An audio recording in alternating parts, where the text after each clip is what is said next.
ஓம் ஸ்ரீ குருப்பியோ நமக. நன்றாக குருவாழ்க, குருவே துணை.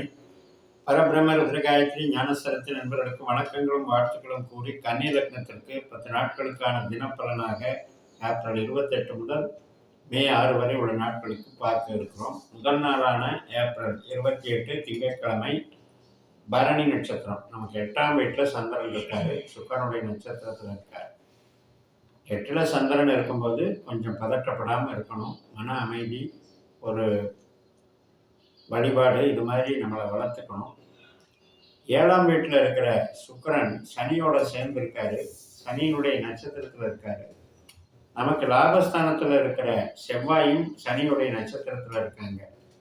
இதெல்லாம் நமக்கு எதை குறிக்குது அப்படின்னா, புது நபர்களோட பழக்க வழக்கம், கணவன் மனைவி உறவு பலப்படுறது, திருமண காரியங்கள், சுபகாரியங்களுக்கான நிகழ்வுகளை நடத்துறது, நண்பர்கள் வகையில் சந்தோஷமாக இருக்கிறது, மற்றும் மூத்த சகோதர சகோதரி வகையில் நன்மைகள் நடக்கிறது, உறவுகள் சார்ந்த விஷயமும், மூளை உழைப்பு சார்ந்த விஷயமும், கான்ட்ராக்ட் மாதிரி சம்மந்தப்பட்ட தொழில்கள் சம்மந்தப்பட்ட விஷயங்கள்லையும் நல்லாயிருக்கும். Interior decoration, building materials, constructions மற்றும் நம்ம கனரக வாகனங்கள் சம்மந்தப்பட்டது, அனைத்து விதமான தொழில்களுக்குமே சிறப்பாக இருக்கும். சில பேருக்கு பார்த்தீங்கன்னா வேறு இடத்துல புது வேலைக்கு ஒரு கிடைக்கக்கூடிய வாய்ப்பும் இருக்கு.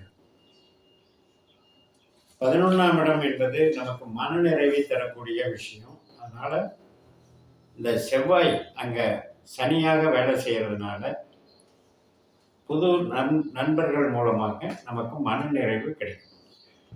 ஏப்ரல் 29 செவ்வாய்க்கிழமை, கிருத்திகை நட்சத்திரம்.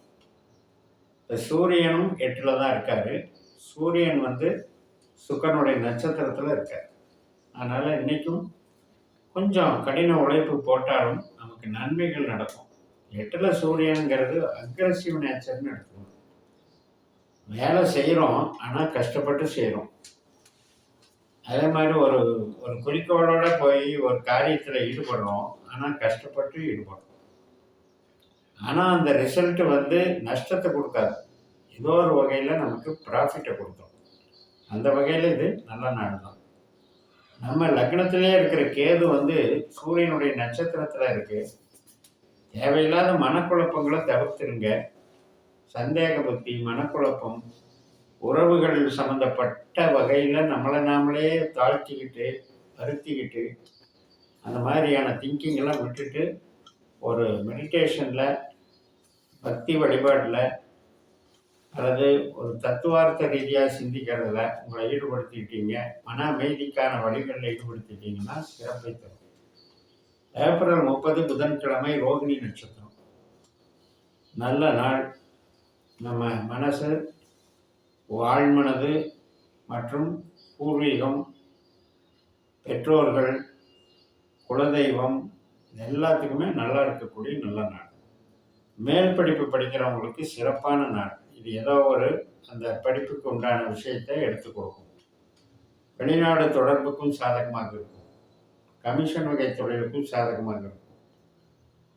ஆன்மீக ஈடுபாட்டில் பலத்தை கொடுக்கும். உபாசனை பண்ணுறவங்களுக்கெல்லாம் நல்ல ஒரு கருணையை கொடுக்கும்.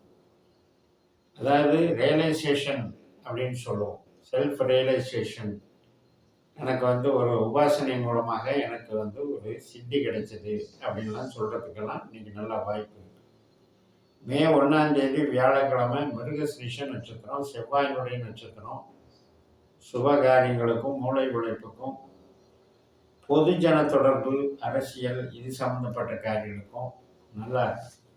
மே 2ஆம் தேதி வெள்ளிக்கிழமை, திருவாதிரை நட்சத்திரம், மதியம் 1 மணி 3 நிமிஷம் வரைக்கும். முதல் நாளே வியாழக்கிழமை மதியம் 2:20க்கு தொடங்கிடுது. இது ராகுனுடைய நட்சத்திரம். 7ஆம் வீட்டில் இருக்கிற ராகு நமக்கு குருவை போல செயல்படுகிறார். அதனால் நமக்கு உயிர்பற்றான விஷயங்களில் ஈடுபாடு, கஸ்டமர் ஓரியன்டேஷன், கஸ்டமரை திருப்திப்படுத்துறது, புதிய நபர்கள் பழக்க வழக்கம், 2ஆம் திருமணத்துக்கான பார்வைகள். ஸோ இதுக்கு எல்லாமே சாதகமாக இருக்குது. குழந்தைகள் வழியில் குதூகலமாக இருக்கிறது, இடமாற்றத்துக்கான முயற்சிகளில் வெற்றி பெறுறது, இதுக்கு எல்லாமே சாதகமாக இருக்குது. மே மாதம் 3ஆம் தேதி சனிக்கிழமை புனர்பூச நட்சத்திரம் மதியம் 12:30 வரைக்கும். இது குருவனுடைய நட்சத்திரம். குருவை செவ்வாயை போல பலன் தந்தாலும் செவ்வாய் நமக்கு லாபஸ்தானத்தில் இருக்கிறதுனால இன்னைக்கு மாற்றங்கள் குறித்து சிந்திக்கிறதுக்கெல்லாம் விடை கிடைக்கும். தெய்வ அனுகிரகம் கிடைக்கும். உயிர்பற்றான வேலைகளுக்கு சிறப்பாக இருக்கும். சில பேருக்கு மார்க்கெட்டிங் சம்மந்தப்பட்டதில், நிதி ஆதாரம் சம்மந்தப்பட்டதில் நன்மைகள் நடக்கும். இடம் வாங்கிறது சம்மந்தப்பட்டதுலையும் அது ஈடுபடும். ரியல் எஸ்டேட்டில் இருக்கவங்களுக்கும் விவசாயம் சம்மந்தப்பட்ட அமைப்பில் இருக்கவங்களுக்கும் இன்னைக்கு நல்லா இருக்குது. கன்சல்டிங் பிஸ்னஸ் மெயினாக ரொம்ப சிறப்பாக இருக்குது. ஏப்ரல் 4ஆம் தேதி ஞாயிற்றுக்கிழமை பூச நட்சத்திரம். பூச நட்சத்திரம் நமக்கு மதியம் 12:53 வரைக்கும் இருக்குது. அதாவது முதல் நாள் சனிக்கிழமையே 12:33க்கு ஆரம்பிச்சிருச்சு. இந்த சனி நமக்கு 7ல் இருக்காரு. சனியினுடைய நட்சத்திரத்தில் இருக்காரு. கூட சுக்கிரனும் சேர்ந்திருக்காரு. லாபஸ்தானத்தில் இருக்கிற செவ்வாயும் சனி நட்சத்திரத்தில் இருக்கு. இந்த கூட்டு கிரக விளைவுகள் எல்லாம் நமக்கு ஏற்படும். மகிழ்ச்சி, மூளை உழைப்பு மற்றும் பிரயாணங்கள், அதே மாதிரி பொதுஜன தொடர்பு, கான்ட்ராக்டு, இது சம்மந்தப்பட்டதெல்லாம் ஒப்பந்தம், ஐடி லைனு எல்லாருக்குமே சிறப்பாக இருக்கும். ஏப்ரல் இந்த 4ஆம் தேதி, மே மாதம் 4ஆம் தேதி அன்னைக்கு ஆயில்ய நட்சத்திரம் முடிஞ்சு நமக்கு மகம் நட்சத்திரம் தொடங்கும். அதாவது 12:53க்கு மே மாதம் 6ஆம் தேதி 2 மணிக்கு தொடங்குது. முதல் நாள் மே மாதம் 4ஆம் தேதி ஆயில்ய நட்சத்திரம் 12:53க்கு ஸ்டார்ட் ஆகுது. புதனுடைய நட்சத்திரம். லக்னாதிபதியே நமக்கு புதன் தான். இப்போ புதனுடைய நட்சத்திரத்திலே 7ஆம் வீட்டில் இருக்க. இன்னைக்கு நல்ல அங்கீகாரம் கிடைக்கும். தொழில் பலம், புது கஸ்டமர்கள் சந்திக்கிறது, புது நபர்களோடு சந்திக்கிறது, திருமண காரியங்கள் சாதிக்கிறது, எல்லாத்துக்குமே சிறப்பாக இருக்கும். இந்த திங்கட்கிழமை அன்னைக்கு 2 மணிக்கு மக நட்சத்திரம் தொடங்குது.